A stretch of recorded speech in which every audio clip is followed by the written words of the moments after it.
The long wait is finally over. Ang labing-dako nga reality game show sa tuig 2022, ang Running Man Philippines, magsugod na karong Setyembre 3 ug 4 dinhi sa GMA7.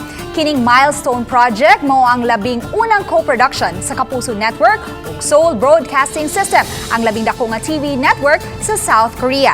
Gibase ang maong serye sa South Korean TV variety show nga adunay susamang titulo.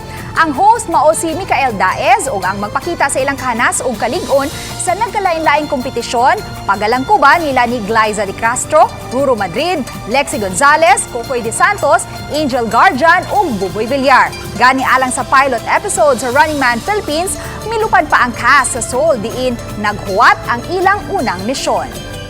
Inimbitahan ko kayong lahat na manood ng Running Man PH that's starting September 3 and then September 4 and every weekend after that hanggang end of the year. See you guys there. Annyeonghaseyo. Hi mga Kapuso! Shoutout sa GMA Regional TV.